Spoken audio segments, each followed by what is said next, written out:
Greetings and welcome to the Here We Stand podcast. We're coming to you from the studios in what R.C. Sproul used to call the narthex of Providence Baptist Church. I'm here today with my fellow elder and producer, Roger Dale Peters, and we have a very special show for you today, two very special guests. We have a former guest on our show, Kyle Hebert, and a lot of you who are watching know Kyle. Kyle is the chaplain at the Livingston Parish Prison. He also works at DelTAC, and he runs a program that's called the Family Approach Inmate Reentry and Rehab Program. It is a fantastic program to help guys who are inside the prisons at the Livingston Parish Prison, to get them back on their feet once their time is up, and really to give them good godly counsel on what it means to be a Christian. And we've talked about this before on our podcast, but for today, what we want to focus on is his absolute first cousin, Desiree Wibright. Have I got that name right, correct. Desiree? Very good. And she is a prevention specialist with the Too Good for Drugs program in the St. Bernard Parish Community School System. Now, I've been learning about this today. This is a fantastic program that is geared toward children in the public school system at the high school age, the 14, 15 range. And what I'm going to do today is just get Desiree to tell us a little bit about the program. And then she and Kyle are going to have some interaction together, because this is going to be geared toward the kids that she's going to be ministering to in this program. So Desiree, if you could, just tell us a little bit about the program Too Good for Drugs. Okay, it's focused on the ninth grade students. That's what I work with and specialize in at the time. And we're trying to bring information to the students to help them make better choices. At 14 and 15 years old, they tend to veer away from doing the right thing and making right choices. Sometimes they get caught up in following someone else, peer pressure, and issues that they may be dealing with at home or in school or with siblings, family members. It could be in any vast of things. And we promote them and try to encourage them to make the right choices, to know that their choices are what matters, and that it becomes something that becomes themselves and what their future may be. And we bring in guest speakers, and we speak to them for about 2 weeks. And it's not 2 weeks straight. It's kind of broken up to give them a little bit of a break in between. And, we basically trying to just make a difference in their lives by bringing in information that they can utilize, that they can relate to, and that they can remember and carry with them for the rest of their life. That is so awesome. And so you get 2 weeks in a school year, and you just break it up in different sessions. Right. So we do it in 2 semesters, actually. In 2 semesters. So twice. We do it during their PE class so that we don't disrupt their regular school day. Not that PE is not as important, but we really don't have a lot of time during school. Mm-hmm. And that's why we do break it up, so that, for example, one of their weeks may look like Tuesday. We may meet with them on Tuesday during their PE class, and then we don't see them again until the following week, maybe on a Wednesday, Gotcha. Or Thursday. And you've had like the sheriff of St. Bernard Parish as That's a speaker. Mm-hmm. And so how long have you been doing this? Has this just started this year? Or? It started about 5 years ago, and I have been in the program 4.5 of those 5. And like you said, the sheriff has been our speaker each time. He's been there from the beginning, and he still exists today. And we also have somebody like the district attorney may come in and speak to them about, what could happen and dangers. Mm-hmm. It could be the parish president, for example, people like that are in positions that they wouldn't ordinarily get to meet or sit at a table with. Mm-hmm. So we do bring in, people like that. We have a pastor that's in one of our local churches that comes in and speaks about his story and mm-hmm. tells things that relate to these children, to try to help them. And also somebody that's not from our area that has a story like Kyle that, spiraled out of control. And his story hopefully can help the kids relate and understand what not to do. Right, absolutely. And I think it's so great that St. Bernard Parish has community leaders that are willing to come and do things like this to help the children in their own community. No doubt. That is very rare. And we need so much more of this in our day of today, with so many distractions and things that the kids have to deal with, temptations that they have to deal with that we didn't in our generation even have to even think about. Right. We didn't even consider the things we see going on today would even be a thing. Right. And That's now correct. these kids are just bombarded with stuff from the world. So I really, really love to hear about this program. And I think what we would like to do is for you to talk with Kyle here about, you're his first cousin. That's correct. Right. So you've known Kyle all of his life, right? And so talk a little bit about your childhood growing up, and then kind of talk to Kyle about the story of what happened when things went wrong, and then leading up to when you met him in Angola. Okay, so we are almost exactly the same age. Our birthdays are about a month apart, and we're first cousins. Our fathers are brothers, and we both grew up in the same area, same parish of St. Bernard, and we were pretty close. We'd see each other for sure every Sunday for dinner at our mama. What was her name? Mama Dada. Dada. I like that. So she lived in Violet, and we both lived in Chalmette. And we would get together at a very large family. And our parents are one of 12 kids. Anyway, so we had a lot of cousins, and it was very nice to get together. And so we'd see each other on a regular basis. And because we were about the same age, we would also be in the same circle with different things that we may do, maybe a party or a gathering. And, he went to Chalmette High School. I went to Andrew Jackson, both in So you weren't a parish. Chalmatian. I was. Oh, you were? Okay. Yeah. Okay. All right. I was. He was too. Okay. We're leading up to that. Yeah. Okay. So, Okay, and at the time they are in Chalmette High, and it's a co-ed school. But when we went to school, the high school was separated. That's what sparked you to question that. Yeah. So Andrew Jackson was the girls' school. And he was at the boys' school. And he was at the boys' school, which was Chalmette High as it is today. And I was a cheerleader at Chalmette High, but the girls for the school, they took the girls from the girls' school to do the Chalmette High things for the football. For football and, whatever it might have been, basketball or what have you. So anyway, we were close. We grew up, as young cousins and friends pretty much. And I have siblings and he has a sibling. And so, we encountered each other on a regular basis and everything was fine. He was a great kid, good kid until he wasn't good anymore, which I guess let you Yeah, well, something happened to Kyle early on in his life. Do you remember that? Through that? I do. I didn't know if you wanted to talk about that, or do you want me to? Yeah, Kyle, you can tell the story real quick, and you can kind of talk a little bit about that. Yeah, I was raised with a precious mother and father, her aunt and uncle, and very moral. And my daddy was an engineer, mother a school teacher. And let me tell you, my daddy, Johnny, would do virtually anything for his bride. And whenever my mom wanted something completed at the house, he jumped on it. This particular time, 1970, I'm 5 years old, and I loved being with my dad. He taught me a lot of vocational skills, and I hungered for that. And I fed off of all of that. But one November in 1970, remodeling the kitchen, it was late at night. He was very tired. He left the pilot light on the gas stove while installing Formica countertops. The glue is highly flammable. And lo and behold, the air fuel mixture was atrocious. And it went off like an atomic bomb. Sent him and I into hospital I was there almost a year and 8 months. It's a long time. 46 major operations. Daddy about 6-7 months. But my mama had just basic burns because she ran in the house and actually used her body to extinguish the fire of her 5-year-old. Talk about the love of a mother. Mm-hmm. And so that created in me a heart that was, just an angry kid, and, we had talked about this. Verbally, I was getting abused by the kids, and I didn't react accordingly.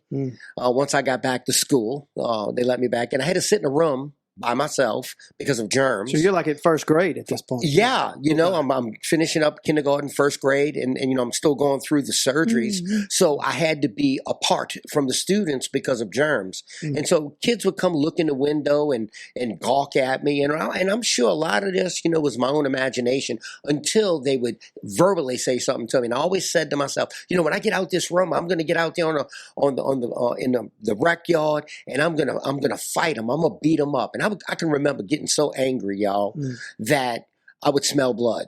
Mm. And so, lo and behold, when I did get out that classroom and was able to, interact with the other children, I was fighting every day until my mother, who worked for the school, also, and she was close with everybody at CF Raleigh. She got with my dad. So we got to do something with him because he's going to get kicked out of school. And I deserved that. But I was a good student until I wasn't a good student. Mm. And so the fighting had to stop. And I was raised in a very moral home. They were not real churchgoers, but just really good moral people. And their answer was, hey, let's put him in sports. And so football was the sport of my choice. And I excelled in it and loved it. And not only did it helped me with building community and being a team player, but my grades began to skyrocket. You remember that. Mm-hmm. And so, Coach Ronnie Cornick at Chalmette Middle School, and they poured their lives into me. I went from defense, became a running back, and a pretty good one. I was fast.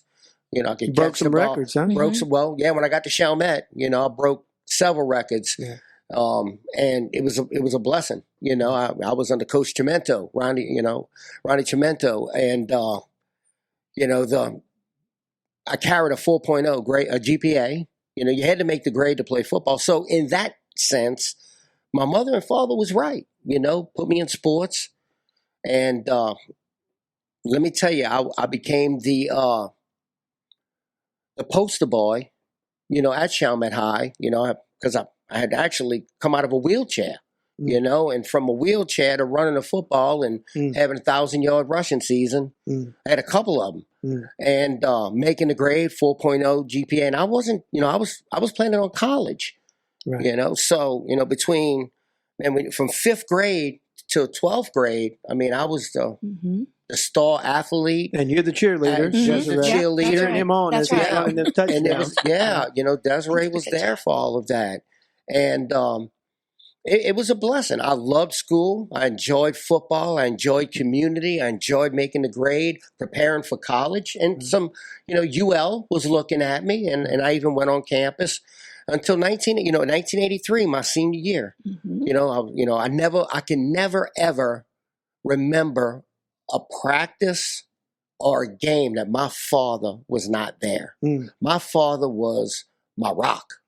And we was close. He actually became, my idol, my little G God. Right. And I love Daddy. And 1983, after, we just beat St. Aug in the Superdome. That's the big one.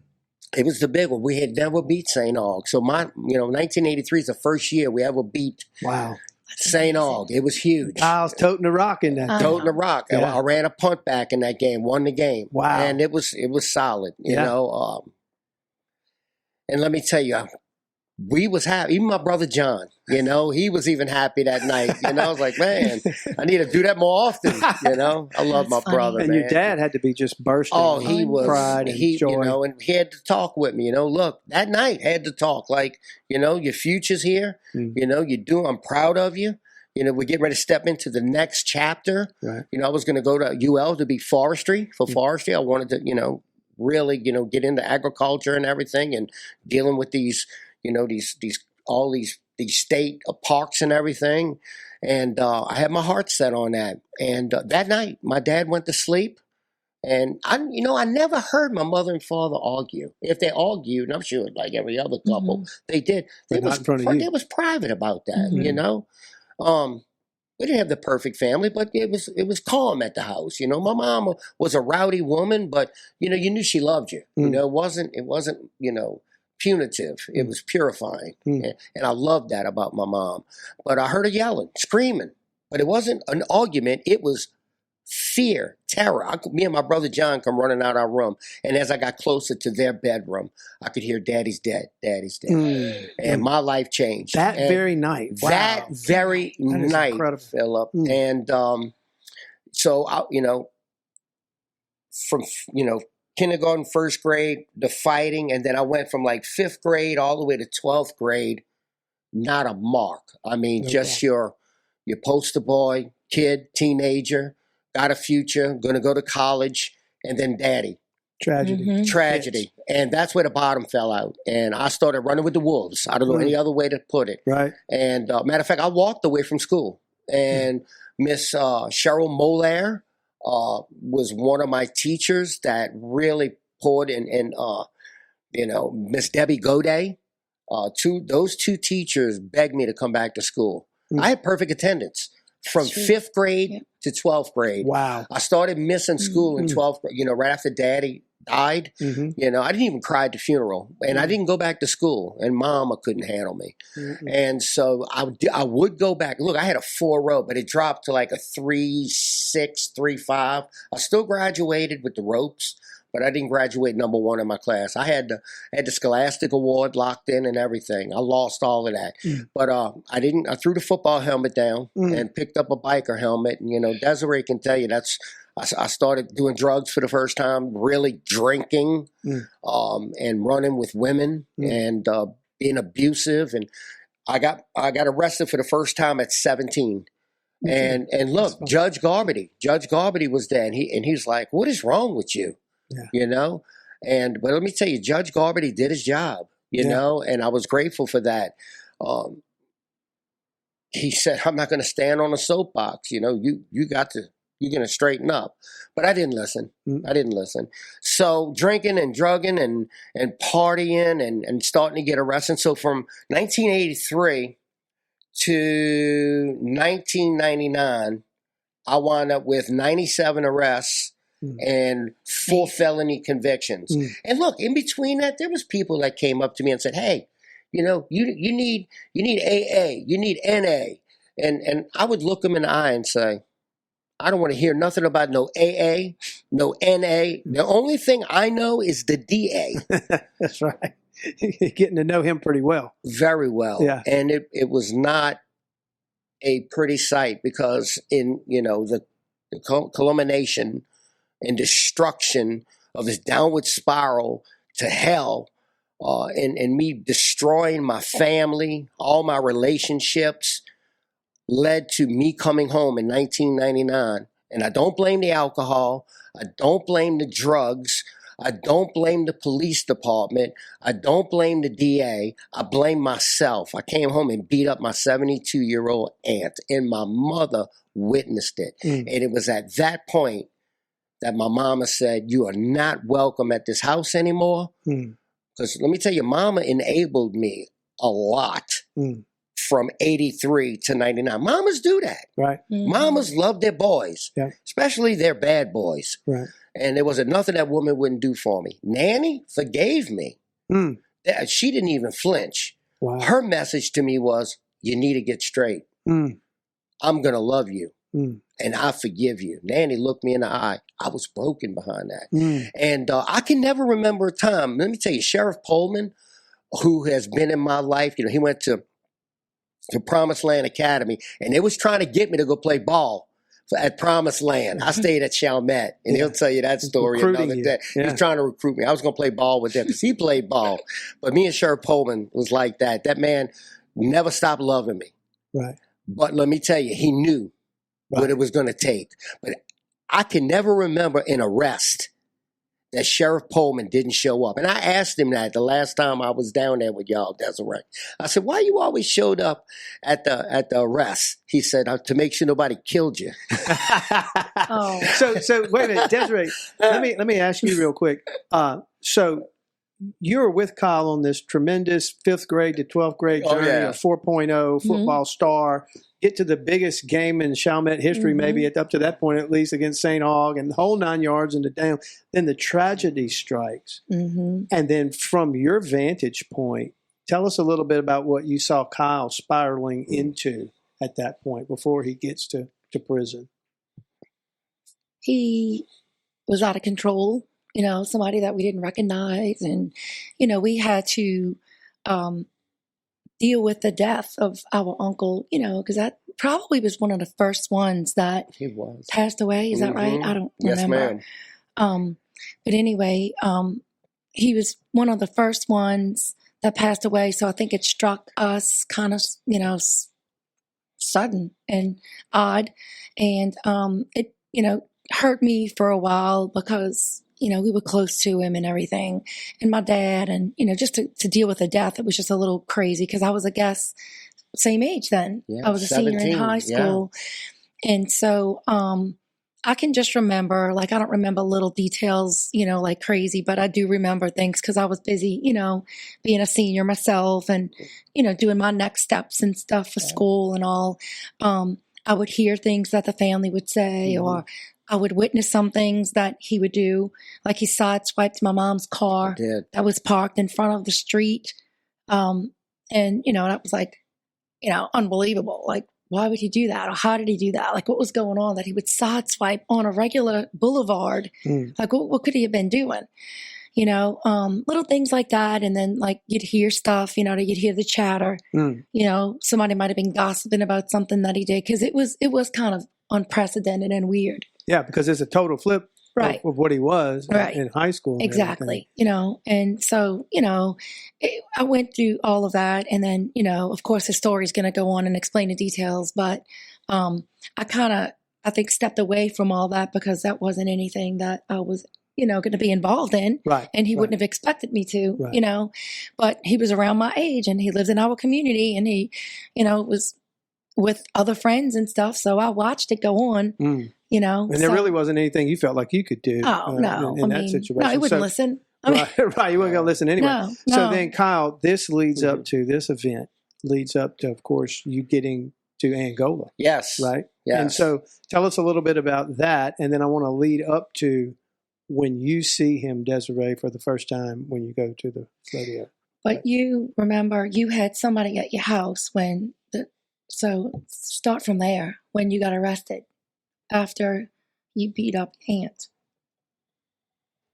Remember you were at the house and you had a girlfriend. Oh yes, Susan. Which this is all. Yeah, I had Susan staying with me. Matter of fact, a young lady that I had met while I was in St. Bernard Parish, and I brought her home. But she was there at the house when I beat up my nanny, and so really the argument started with her and I. And so she got the brunt of it when I pulled in that evening. I was at Lehman's Bar and we were shooting pool. But the fight that started at Lehman's Bar, I brought it home. And Susan and I was arguing and fighting. And then it led up, my nanny comes outside to try to break us up. Right. And then tell me that the truck was overheating. And I didn't find out none of that until later. She never mentioned that to me. And so it would be, from that incident, it would be 11 days later. And I'm going to school for the local 11 sheet metal union, which I now work with at Deltac. Yeah. And we'll talk a little bit about that in a minute. But 11 days later, I'm coming home back. I'm still living at the house. And my mama didn't want me around, but she let me stay there and, until I found my own place. So 11 days later, I'm coming down Shangri-La. And there's police cars on both sides of the street. And, my self-centered self says, oh, somebody's in trouble. Little did he know. Little did I know, and this is the grace of God, y'all. The neighbor saw my nanny bruised up. Because you hit a 72-year-old, they bruise pretty easy. And she was sitting on the porch. And the neighbor, man, God sovereignly used that neighbor to call the police. And that night, a miracle transpired. And Sheriff Pullman was there. When I pulled in the driveway, all I heard was the guns clicking. Get out put your hands up. But there was a freedom in me that I had never felt. What I didn't mention was doing those escapades of me partying and hanging at Park Chenier. They would have kids that would, from the various churches, that would, be coming around and sharing the gospel. I never had anything against Christians. Just didn't want to be one. Right. Didn't want to hear it. Didn't want to hear it. But I was nice to them. I thought they were doing a good thing. Yeah. And I would even go as far as allowing them to pray with me. Mm. But little did I know seeds were being planted. Yeah. Right. They'd share the gospel. Right. I'd hear this, and,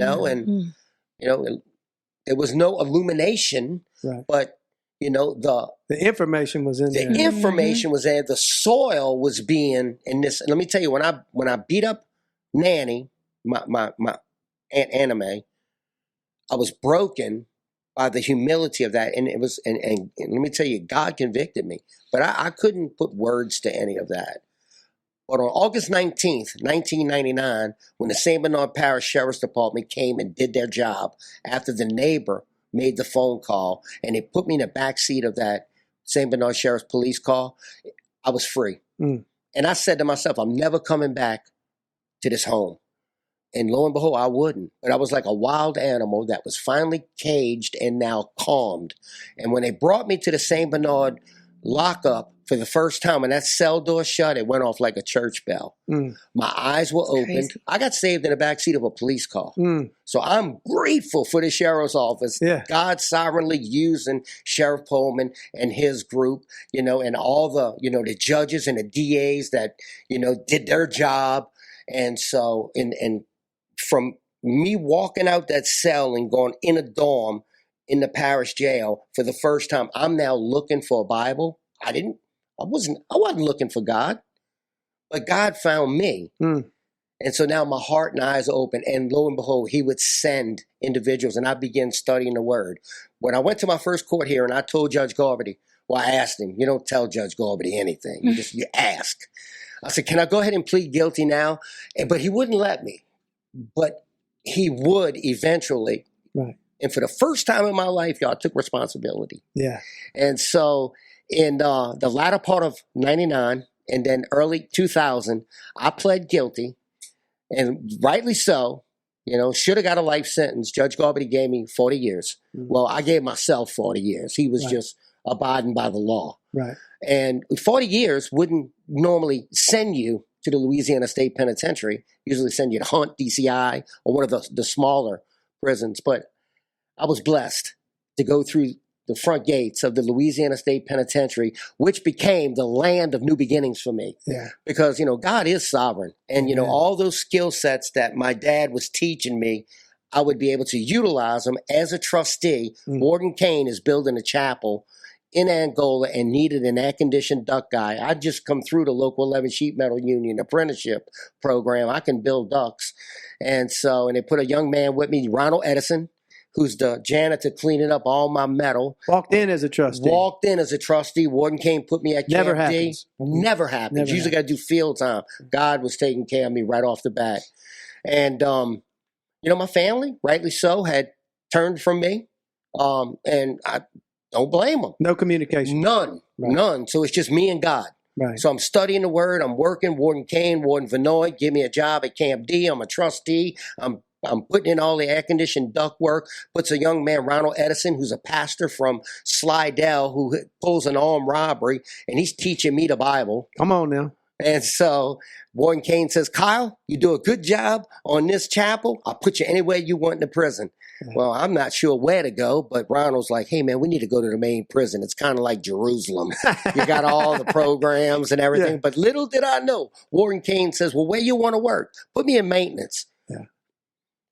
God turns the heart of the king whichever way, like rivers of water. Takes Warden Kane's heart and bends him, and he puts me in maintenance, all right. Maintenance worker of the New Orleans Baptist Theological Seminary. What a coincidence, right, Kyle? Divine appointment, brother. And so I'm in there hearing all this theology. And so let me tell y'all, for me, prison was a mercy.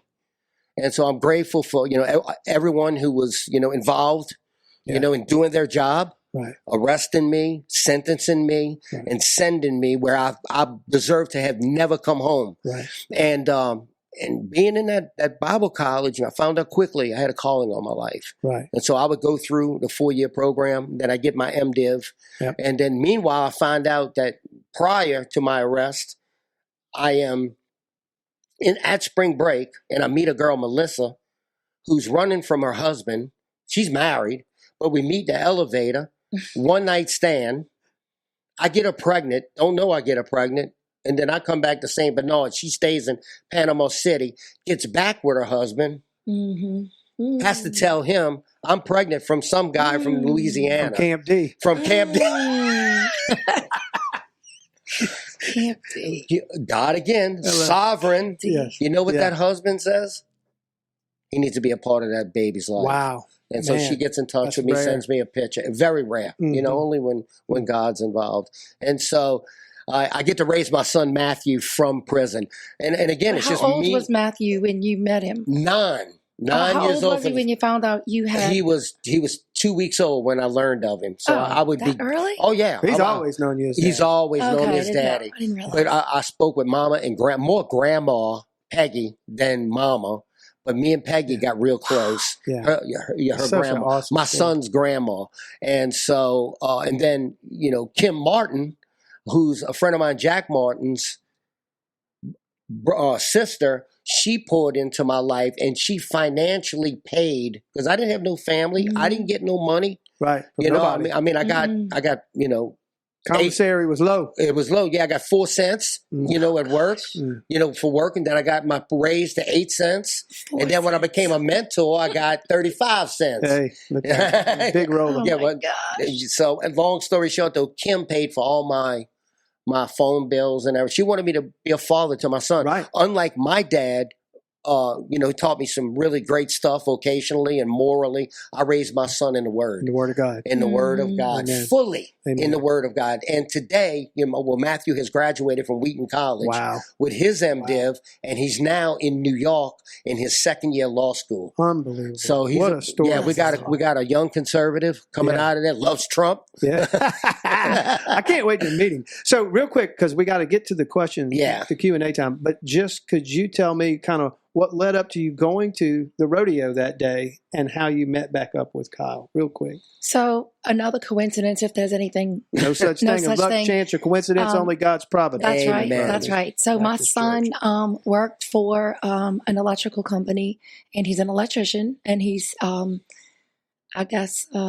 on that job in Angola. I'm not really sure how you guys made the connection or knew.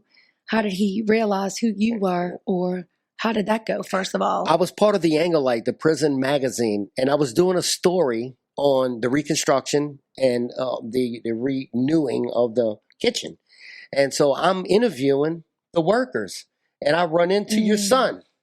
I didn't even Divine appointment. Wow, and he's like, that's crazy. Who are you? I'm Kyle Hebert. My mama's an Hebert. Who's your mama? Desiree. From where? From where?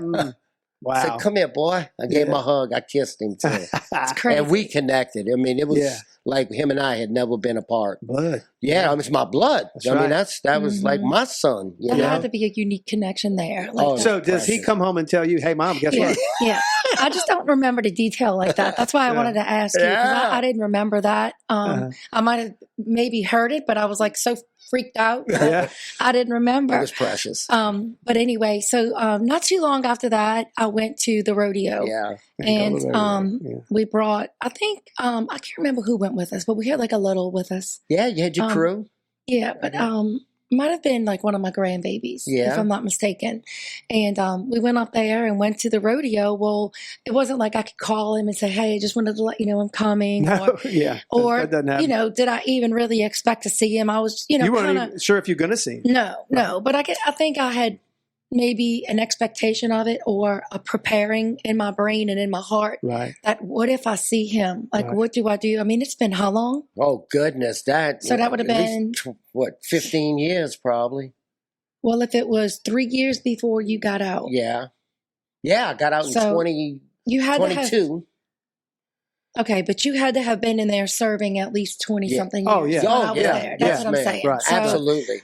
So I accidentally happened upon him.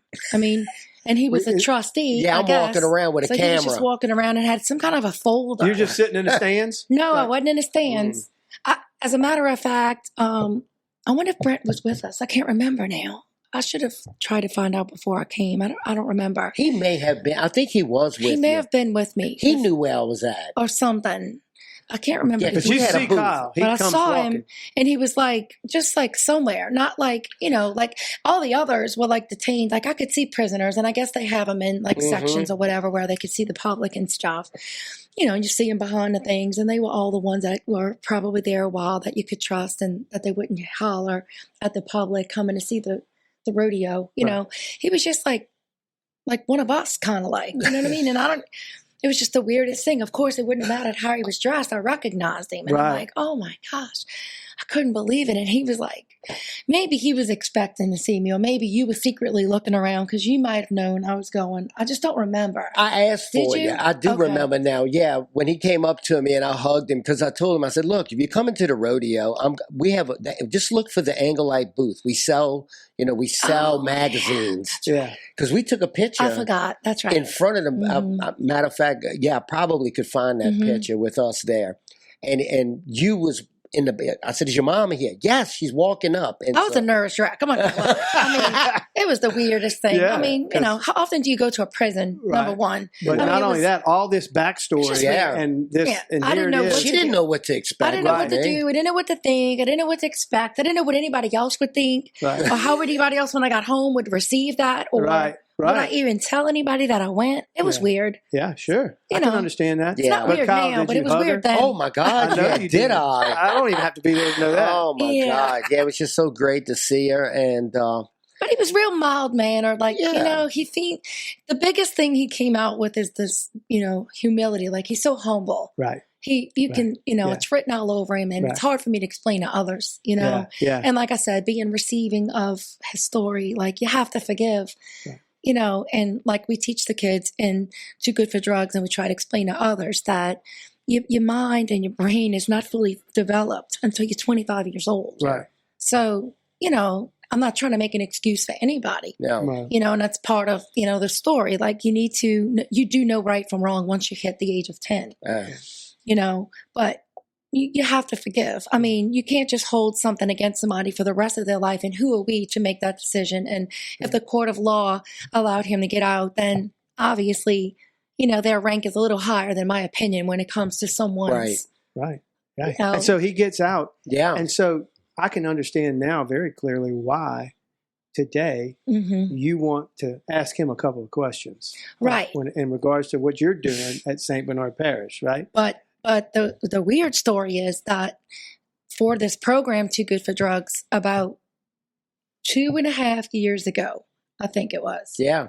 2.5 years ago, maybe it was longer than that. Maybe it was 3 years. I think you had how long have you been out? Going into my 4th year. I think you were just out. Yeah. Like when maybe I spoke. 6 months, right? Yeah. Oh, I had just got there. Okay. So then Sheriff Coleman called me. Okay. So 3.5 years ago. He's first out. He's first out like 6 months at the time.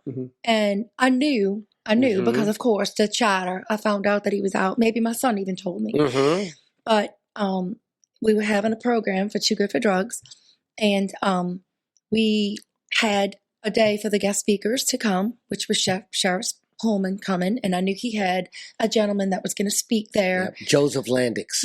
Joseph Landix. My mentee. That's correct. And I had no idea, and no one else did either. Sheriff kind of just allowed this other guy to come. No way. But we didn't know. You didn't know. In the program. No, we didn't even know that there was another gentleman that was going to come with Joe. Wow. They just thought it was Joe. Oh, wow. And I'm there. Right. And I mean, it's the sheriff. So obviously he didn't call us up and say, hey, would you mind? I mean, he didn't really know if he was going to speak or not. It didn't matter. He was just newly out, and it was a part of what the sheriff wanted to do. And that was okay with us. It was very okay, And so I was there doing the thing that I do, and maybe, setting up the monitor or whatever, introducing the sheriff and, making my way over to sit down on the side and mind my business. And there was like a little foyer that we would like kind of wait in and have the guest speakers wait before we called them in to go on like the green room. Kind of like that, you know? And so I just kind of made my way to the side, and he was in that little waiting room there with Joe, I think. I was with Joe and Sheriff Coleman. I think the sheriff was already speaking at this moment. And so I went over there, and then I think it was almost time for Joe to be introduced to go out and speak. And I went over there to go like tell him, okay, you know, you got a couple of minutes. And so I went over there and I saw Kyle. And I don't even know what to say. I don't even know what to say. I felt like that was weird because I mean, it was just weird. Like I had no idea that I would ever see him. That's a lightning bolt here. Yeah, it was weird. Like I knew he was going to get out, but I mean, he wasn't going to go knocking on my door. He wasn't coming to your gig. It was weird. Yeah. And so from, you know, I don't know how he got up there and spoke without any, you know, crazy feelings. Or maybe he did, but I didn't know. But there was no way I could have did what he did. You know who else was in that audience? There's no way I could have did that. I was like out of my mind. Yeah. Judge Garbity's daughter. She's a teacher. She's a teacher. So she calls Judge Garbity and says, look who's speaking. Look who's the speaker today. Can you believe? But I got to thank him for doing his job. I mean, that was all of the weirdness. It's not, that's not weird. That's but it God, shows it is working. Judge, let me tell you, Judge Garbity did his job. Sheriff Pullman used to come to Angola and check on me. Now, how many sheriffs is going to do that? That doesn't you know, I mean, I work for Sheriff Art out here. He cares. And so I got two, I've got a few sheriffs in my life today that care, and I'm grateful for these men. And these kids have that opportunity to have these men in their lives. Right. That's what's so impressive to me is that they're involved with your program to the extent that they are. And that is something that, man, we need more of that in all of our school communities. Right. And it's not just officials like that. I mean, I didn't get to really say. It's a few other people, too. Like it may be someone who owns a business, you know, that has a really, you know, unique story where they struggled throughout their life. They didn't go to prison or anything like that, but they struggled. And they teach well, they're not teaching, but their message to the students is that just because I struggled, it didn't mean I had to be a victim, or I didn't have to fall to drugs or to alcohol, or I didn't have to go abuse people because I was a victim of divorce or, you know, domestic abuse and violence, you know. And that brings me to ask you, you know, as we're wrapping up, what would you tell your 14 or 15-year-old selves? I mean, to the audience, that 14 and 15-year-old, that's who we're speaking to. If you could tell your 14, 15-year-old self anything, you know, I know they want to have fun, they want to explore, and they should, you know, but they're new in high school. And what would you tell them? Because these kids are subjected to a lot of things today. Social media, you know, outside influences. We talk about all of those things, not just drugs in the program, okay? The influences that they're up against, like you said, that we didn't have to deal with in our day, you know, and just kind of knowing that stuff and what you did and how you were 14 and 15. And, you know, you were behaving at the time. But what about if they're not behaving at 14 and 15 because they're dealing with maybe the death of their daddy at 14 instead of 18 like you were? What advice can you give them to help them cope or not make the bad choices that you made? Learn to say no, number one. Peer pressure is blinding. And let me tell you, peer pressure is a hard thing.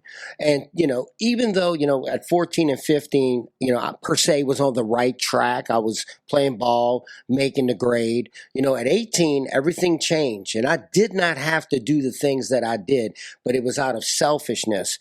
Listen, if you're going through anything at that age, and of course, you know, with the peer pressure and the internet and, you know, and everything that these young men and women are, you know, have access to, if you're caught up in that, talk to your counselor, talk to a pastor.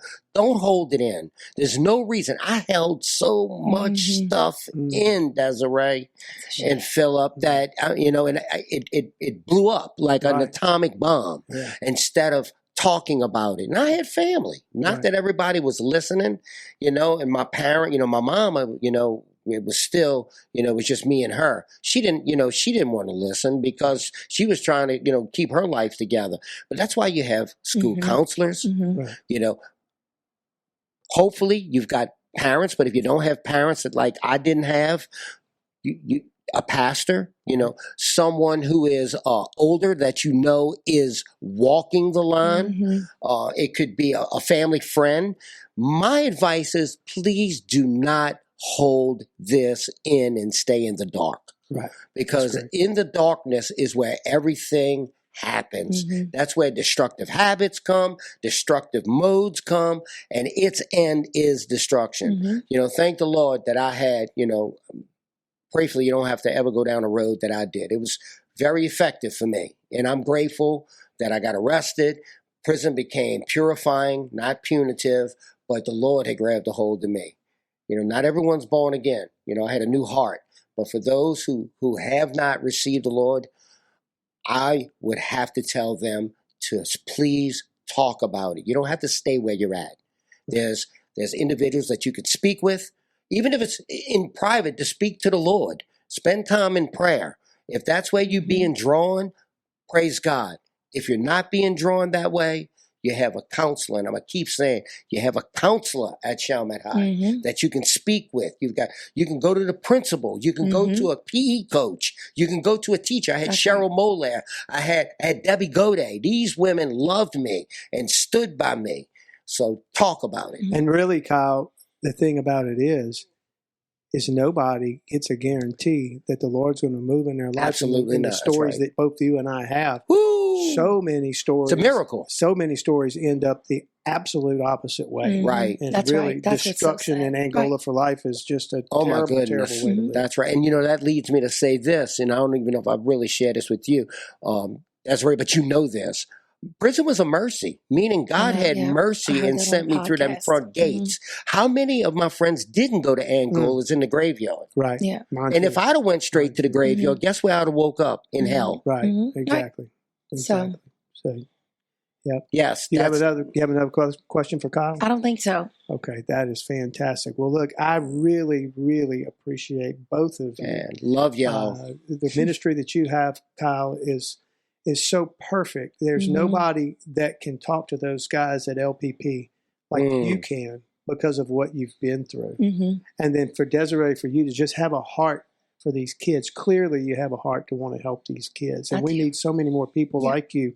That's what it's about, getting involved. One of the problems we have here in America is that we are way too comfortable. Yes. Everybody wants to sit on their couch and watch Netflix and not be bothered with showing up to do things like this, because why? You have to sacrifice your time. You have to go out your way. And you have to have uncomfortable conversations. There's all kind of things that you have to do in order to make something like this work. So God bless you, and your ministry. We're going to put this on our Here We Stand Facebook page. Thank you. So what we would like to do is, and once we get this out sometime next week on the Facebook page, please share this on your social medias, on your Twitter, on Facebook, and that way we can get the word about this program and more people can learn about it. So thank you guys so much for being here today. And I want to say one other thing. Our Here We Stand conference this year is actually going to be on Reformation Day, which is October the 31st, which is on a Saturday. We'll have some upcoming podcasts where we'll speak about the conference. But for right now, we're signing off here from deep in the heart of Central. Be careful going back to New Orleans. Yes. Kyle, you too.